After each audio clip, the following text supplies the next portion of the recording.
And now the EFD and Mr. Farage. Well, Mr Barroso, not just you, but the entire unelected government of Europe had a chance perhaps for our citizens to reflect on where the real power lies in this union. I've listened to you for nearly 10 years. Full marks for consistency. You know, you're a man that likes fixed ideology. You probably picked it up when you were a communist or Maoist or whatever you were. And for the last 10 years you've pursued Euro-federalism combined with an increasing green obsession. And yeah, it's been good. For bureaucrats, for big businessmen, for landowners, it's not been a bad decade. But it's been a disaster for poor people, unemployed people and those on low wages. The euro, which you believed would give us monetary stability, has done the very opposite. It was a misconstruction from the start, and it's pretty clear that youth unemployment at nearly 50% across the Mediterranean is probably nearly double what it would have been as a direct result of the misconstruction that is the euro. They are in the wrong currency, but I know that you will never ever admit to that, and the euro, I think, will die a very slow and painful death. But you are all in denial about that. But that I find really more interesting.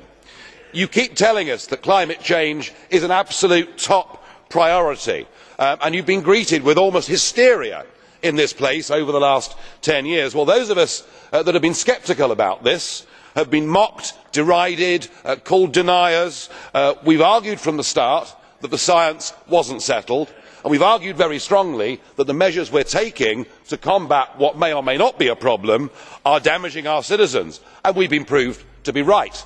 Tens of millions forced into fuel poverty, manufacturing industry being driven away because, of course, our competitors in China and in America are going for cheap fossil alternatives, and, of course, wind turbines blighting the landscapes and seascapes of Europe. And still today you go on about green growth. Well, the consensus is breaking behind you. You know, Commissioner Tajani the other day said that actually we face a systematic industrial massacre. It is time to stop this stupidity and to help you. There is the NASA photograph last August of the ice cap, the northern ice caps, and there is the NASA photograph this year of the ice caps. It is increased by 60% in 1 year. Leading American scientists are now saying we are going into a period of between 15 and 30 years of global cooling. We may have made one of the biggest, stupidest collective mistakes in history by getting so worried about global warming.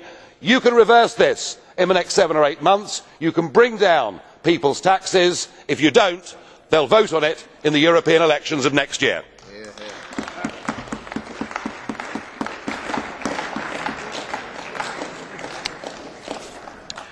Mr Farage shows that populists are sometimes obscurantists.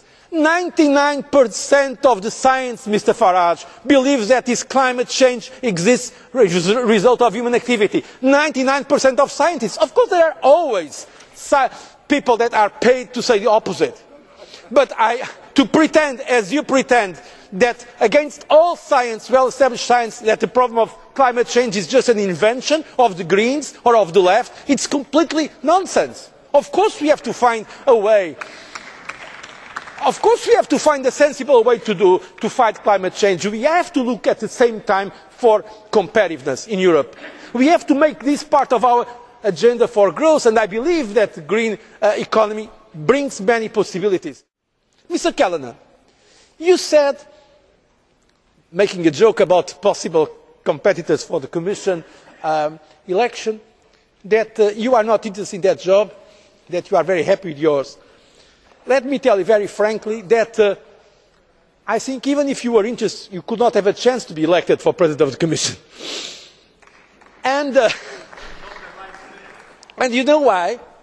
I am not saying that happily, because I think increasingly your party and your group is looking like the UKIP and the Eurosceptic anti-European group. And I start to have some doubts that you are going to be elected yourself in Britain if it is not UKIP that is going to be the first force in the British elections. Because when it comes to be against Europe, The people prefer, between the original and the copy, they prefer the original. That's probably why they are going to vote more for Mr Farage than for Mr Callanan. And this I don't say with any kind of satisfaction. Because if those forces that are pro-European or even those that are not really pro-European but constructive have the same speech, the same political attitude of the anti-Europeans, the Eurosceptics, the populists, in that case they will win the next election. So my appeal to you is to make the case for Europe. Now, for the EFD, Mr Farage, please, you have the floor. Well, next year's European elections will not be contested on the old division lines of left and right, and several group leaders have agreed with that today. Frankly, that's all irrelevant. It will be contested between those of us that believe in national democracy within the nation state and those that believe that the 28 countries that are part of the EU are better governed by these institutions. That, in a sense, is what this comes down to. But, Mr Barroso, those of us that believe in national democracy do not want to take us back to the Western Front or 1914. Those of us that believe in national democracy will say to you it is a healthy assertion of identity, but it also shows a deeper understanding of why the problems of Europe were caused in the past.